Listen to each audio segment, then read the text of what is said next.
ಎಲ್ಲ ಕರ್ನಾಟಕದ ಜನತೆಗೆ ನಮಸ್ಕಾರ. ನಿನ್ನೆ ಸೆಂಟ್ರಲ್ ಬಜೆಟಲ್ಲಿ ಬರೀ ರೈಲು ಬಿಟ್ಟಿದ್ದಾರೆ. ರೈಲ್ ಅಷ್ಟೇ ಬಿಟ್ಟಿರೋದು. ರೈತರ ಪರವಾಗಿ ಬಡ್ಜೆಟ್ ಇಲ್ಲ, ಶಿಕ್ಷಣದ ಪರವಾಗಿ ಬಡ್ಜೆಟ್ ಇಲ್ಲ. ಜಾಸ್ತಿ ಟ್ಯಾಕ್ಸ್ ಕಟ್ಟೋ ಕರ್ನಾಟಕಕ್ಕೆ ಮೋಸ, ಕರ್ನಾಟಕಕ್ಕೆ ಚೊಂಬು ಕೊಟ್ಟಿದ್ದಾರೆ ಬಿ ಜೆ ಪಿಯವರು. ನಾಲಾಯಕ್ ಬಿ ಜೆ ಪಿ ಸಂಸದರು ಅವ್ರಿಗೆ ಮಾನ ಮರ್ಯಾದೆ ಯೋಗ್ಯತೆ ಏನಾದರೂ ಇದ್ದರೆ, ಕರ್ನಾಟಕದ ಜನ ಋಣ ತೀರಿಸಬೇಕು ಅಂತ ಅವ್ರಿಗೆ ಏನಾದರೂ ಅನಿಸಿದ್ರೆ ಸೆಂಟ್ರಲ್ ಗೌರ್ಮೆಂಟ್ನ ಮೋದಿ ಅವ್ರನ್ನ ಅವ್ರು ಪ್ರಶ್ನೆ ಮಾಡಬೇಕು. ಇವತ್ತು ಕೇಂದ್ರದ ಬಡ್ಜೆಟಿಂದ ಕರ್ನಾಟಕಕ್ಕೆ ದೊಡ್ಡ ಮಟ್ಟದ ಅನ್ಯಾಯ ಆಗಿದೆ. ಮಾತಾಡೋಕ್ಕೆ ಯಾವ ನಾಲಾಯಕ್ ಎಂಪಿಗೂ ಯೋಗ್ಯತೆ ಇಲ್ಲ. ಬಿ ಜೆ ಪಿಯಿಂದ ಆಯ್ಕೆಯಾಗಿರೋ ಎಲ್ಲ ನಾಲಾಯಕ್ ಎಂಪಿಗಳು ಇದ್ರ ಬಗ್ಗೆ ಉತ್ತರಿಸಬೇಕು ಅನ್ನೋದು ನನ್ನ ವಾದ. ಇವತ್ತು ₹1 ಸೆಂಟ್ರಲ್ ಗೌರ್ಮೆಂಟ್ ಪ್ರಾಫಿಟಲ್ಲಿ 60 ಪೈಸಾ ಬರೀ ಟ್ಯಾಕ್ಸಿಂದ ಬರುತ್ತೆ. ಅದರಲ್ಲಿ ಇಂಡಿಯಾದಲ್ಲಿ ಸೆಕೆಂಡ್ ಹೈಯೆಸ್ಟ್ ಕಟ್ಟೋದು ನಾವು. ನಮ್ಮ ಸ್ಟೇಟ್ಗೆ ಎಲೆಕ್ಷನ್ ಇದ್ದಿದ್ದರೆ ಎರ್ರಾಬಿರಿ ಕೊಡೋರೇನೋ ತಮಿಳ್ನಾಡಿಗೆ ಕೊಟ್ಟಿದ್ದಾರೆ. ಆಂಧ್ರದವರು ಚಂದ್ರಬಾಬು ನಾಯ್ಡು ಎಲ್ಲಿ ಸರ್ಕಾರ ಬೀಳಿಸ್ತಾರೋ ಅನ್ನೋ ಭಯಕ್ಕೆ ಅವ್ರಿಗೆ ಕೊಟ್ಟಿದ್ದಾರೆ. ಎಲೆಕ್ಷನ್ ಇರೋ ಸ್ಟೇಟ್ಗೆ ಬಡ್ಜೆಟ್ಟು. ಇದು ಯಾವ ವಿಕಸಿತ ಭಾರತನೋ ನನಗಂತೂ ಅರ್ಥ ಆಗ್ತಿಲ್ಲ. ನರೇಗಾ ವಿಚಾರದಲ್ಲೂ ಮೋಸ ಮಾಡ್ತಿದ್ದಾರೆ, ರಾಜ್ಯಕ್ಕೆ ಅವಮಾನ ಮಾಡ್ತಿದ್ದಾರೆ.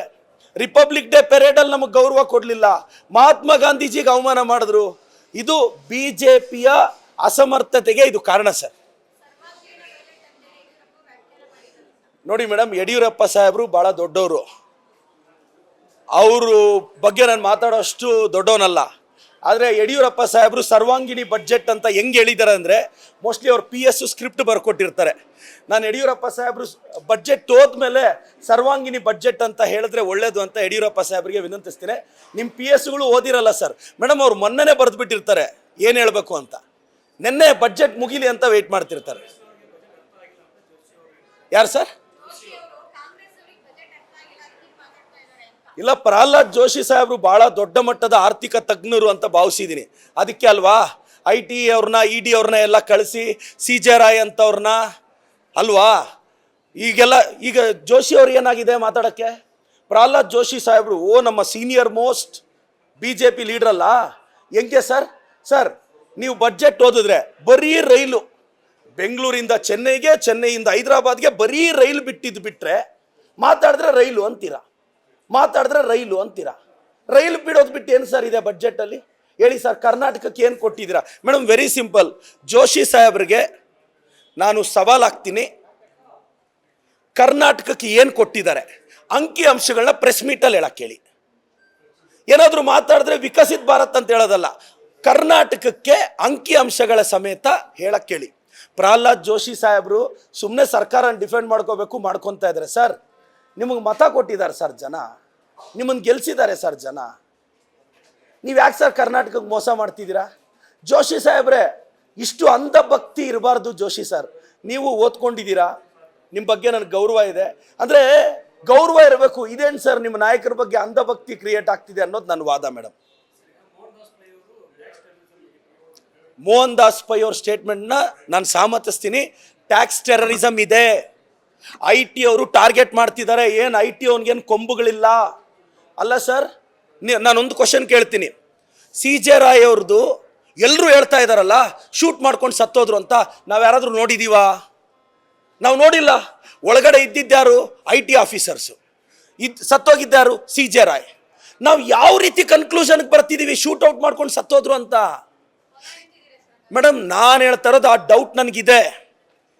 ಕೊಲೆನೋ ಒಂದು ಮೇಡಮ್, ಈಗ ಯಾರಾದರೂ ಒಂದು ಒಳಗಡೆ ಮರ್ಡರ್ ಆದರೆ ಈಸಿಯಾಗಿ ಒಪ್ಕೊಂಡ್ಬಿಡ್ತಾರ, ಅವರೇ ಸೂಸೈಡ್ ಮಾಡ್ಕೊಂಡ್ರು ಅಂದರೆ. ಯಾಕೆ IT ಅವ್ರಿಗೇನು ಭಯ ಬೀಳೋದು? ಇವತ್ತು SITನ ಏನು IT ಅವ್ರಿಗೇನು ಕೊಂಬಿಲ್ಲ, IT ಅವ್ರಿಗೆ ED ಅವ್ರಿಗೆ ಏನು ಕೊಂಬಿಲ್ಲ. IT ಅವ್ರಿಗಾದರೂ ಅವ್ರ ಅಪ್ಪನಿಗಾದರೂ ಒಂದೇ ಕಾನೂನು, ನನಗಾದರೂ ನಮ್ಮ ಅಪ್ಪನಿಗಾದರೂ ಒಂದೇ ಕಾನೂನು. ಯಾಕೆ IT ಅವ್ರು ನೋಡಿದ್ರೆ ಇವರೆಲ್ಲ ಭಯ ಬೀಳ್ತಾರೆ? ನೆಟ್ಟಿಗೆ ಟ್ಯಾಕ್ಸ್ಗಳು ಕಟ್ಟಿದ್ರೆ ಯಾವನಿಗೂ ಭಯ ಇರಲ್ಲ ಅಲ್ಲ.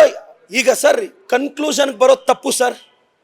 ಈಗ ಶೂಟೌಟ್ ಮಾಡಿದರೆ IT ಆಫೀಸರ್ಸ್ ಏನು ಕೇರಳಗೆ ಹೊಲ್ಟೋದ್ರಂತೆ, ಈಗ ಇನ್ವೆಸ್ಟಿಗೇಷನ್ ಮಾಡ್ತಿದ್ದಾರೆ. ನನಗೆ ಅನುಮಾನ ಇದೆ, CJ ರಾಯ್ ಅವರು ಬುಲೆಟ್ ಹೊಡ್ಕೊಂಡ್ರ ಯಾರಾದರೂ ಹೊಡೆದ್ರ? ನನ್ನ ಸ್ಟೇಟ್ಮೆಂಟ್ಗೆ ನಾನು ಬದ್ಧ ಇದ್ದೀನಿ. ನನಗೆ CJ ರಾಯ್ ಅವರು ಯಾವುದೋ ಒತ್ತಡದಲ್ಲಿ IT ಅವರು ಟಾರ್ಗೆಟ್ ಮಾಡಿದ್ದಾರೆ. ನನ್ನ ಕ್ವಶನ್ ಇಷ್ಟೇ, BJP ಅವರು ಕೇರಳ ಚುನಾವಣೆಗೆ ಕಾಸು ಕೇಳಿದ್ದರಂತೆ. ಅವ್ರು ಡೈರಿಯಲ್ಲೂ ಹೇಳಿದಾರಲ್ಲ, ಏನೋ ಚುನಾವಣೆಗೆ ದುಡ್ಡು ಹೋಗ್ಬೇಕು ಅಂತ ನೀವು ಮಾಧ್ಯಮದಲ್ಲಿ ತೋರಿಸ್ತಿದ್ರಲ್ಲ. ಸೊ BJP ಅವ್ರು ದುಡ್ಡು ಕೇಳಿದ್ರ?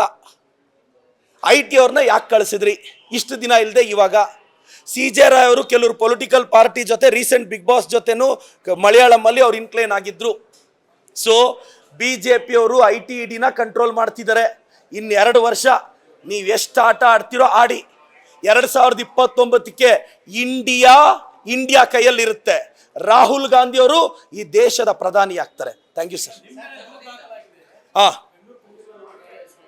ಇಲ್ಲ, ಕರೆಕ್ಟ್. ನನ್ನ ಮೇಲೆ ಒಬ್ರು ಸಾಮಾಜಿಕ ಕಾರ್ಯಕರ್ತ ದೂರು ಕೊಟ್ಟಿದ್ದಾರೆ. ಆ ದೂರನ್ನ ತಾವು ಸಂಪೂರ್ಣ ಓದಿ ಅವ್ರು ಏನು ಹೇಳಿದ್ದಾರೆ ಗೊತ್ತಾ? ಶಾಸಕರಾದಂಥ ಪ್ರದೀಪ್ ಈಶ್ವರ್ ಅವರು ಹಿಂಗ BJP ಅವರು ಚುನಾವಣೆಗೆ ದುಡ್ಡು ಕೇಳಿದ್ದಾರೆ ಅಂತ ಆರೋಪಿಸ್ತಿದ್ದಾರೆ. ಸೊ ಈ ಹೇಳಿಕೆಯನ್ನು ಆಧರಿಸಿ ತನಿಖೆ ಮಾಡಿ ಇಂಥದ್ದು ನಿಜವೇ ಆಗಿದ್ದರೆ IT ವಿರುದ್ಧ ಅಂದರೆ ಇನ್ಕಮ್ ಟ್ಯಾಕ್ಸ್ ವಿರುದ್ಧ ಕೇಸ್ ದಾಖಲಿಸಿ, BJP ಆ ಸಂಘಟನೆ ವಿರುದ್ಧ ಕೂಡ ಕೇಸ್ ದಾಖಲಿಸಿ ಈ ಹೇಳಿಕೆ ಅವ್ರು ಯಾವ ಥರ ಹೇಳಿದ್ರು ಅಂತ ನಾನು ರಾಜ್ಯದ ಜನತೆಗೆ ಹೇಳ್ತೀನಿ. ನಾನೊಬ್ಬ ಟೀಚರ್, ನಾನೊಬ್ಬ MLA, ಅದಕ್ಕಿಂತ ಮುಂಚೆ ನಾನೊಬ್ಬ ಜರ್ನಲಿಸ್ಟ್. ನನಗೂ ಸೋರ್ಸಸ್ ಇದೆ. ಈಗ ನಿಮ್ಗೆ ಹೆಂಗೆ ಇನ್ಫಾರ್ಮೇಷನ್ ಸೋರ್ಸಸ್ ಬರುತ್ತೆ? Always information gathered from sources. ನನಗೆ ಮಾಧ್ಯಮದ ಸ್ನೇಹಿತರು, ಕೆಲವರು ಆಂಗ್ಲ ಚಾನಲ್ ರಿಪೋರ್ಟರ್ಸು, ಕೆಲವರು ಅವ್ರಿಗೆ ಗೊತ್ತಿರೋರ ಪ್ರಕಾರ ನನ್ನ ಸೋರ್ಸಸ್ ಕಲೆಕ್ಟ್ ಮಾಡಿದ್ರೆ ಏನೋ BJP ಅವ್ರು ಫಂಡಿಂಗ್ ಕೇಳಿದಾರಂತೆ. ನಾನು ಸೋರ್ಸಸ್ಸಿಂದನೇ ಇನ್ಫಾರ್ಮೇಷನ್ ಹೇಳಿದ್ದು. I am A journalist. ನಾನು ಸೋರ್ಸಸ್ಸಿಂದ ಹೇಳಿದ್ದೀನಿ. ಅವರು ಸಾಮಾಜಿಕ ಕಾರ್ಯಕರ್ತರು ಕೊಟ್ಟಿರೋ ಕಂಪ್ಲೇಂಟ್ ಬಗ್ಗೆ ನನಗೆ ಗೌರವ ಇದೆ. ಎಸ್, ಆ ನಿಟ್ಟಿನಲ್ಲಿ ತನಿಖೆ ಆಗಬೇಕು. ನಾನು ರೆಡಿ. BJP ಅವರೇ CJ ರಾಯ್ ಅವ್ರನ್ನ ಕೊಂದಿರೋದು IT ಬಿಟ್ಟು ಅನ್ನೋದು ನನ್ನ ಅಭಿಪ್ರಾಯ. ಸರ್, ನಾನು ರಾಜಕಾರಣಕ್ಕೆ ಬಂದಾಗಲೇ ಈ ಕೇಸ್ಗಳಿಗೆ ಡಿಫಾಮೇಷನ್ಗಳಿಗೆ ಎದುರಿದವನಲ್ಲ. ಅದು ಯಾವುದು ನನಗೆ ಪಾಪ BJP ಸ್ನೇಹಿತರು ಆಲ್ರೆಡಿ 7-8 ಡಿಫಾಮೇಷನ್ ಹಾಕಿದ್ದಾರೆ, ಮಾನನಷ್ಟ ಮೊಕದ್ದಮೆ. ನನಗೆ ಬೇಜಾರು ಏನು ಗೊತ್ತಾ ಸರ್? ಅವರು ಮಾನನಷ್ಟ ಮೊಕದ್ದಮೆ ಹಾಕಿದ್ರು ಅಂತ ಬೇಜಾರಲ್ಲ, ಮಾನ ಇಲ್ಲದೆ ಇರೋರು ಆಗ್ತಾ ಇದ್ದಾರೆ ಅನ್ನೋದೇ ಬೇಜಾರು. Thank you sir.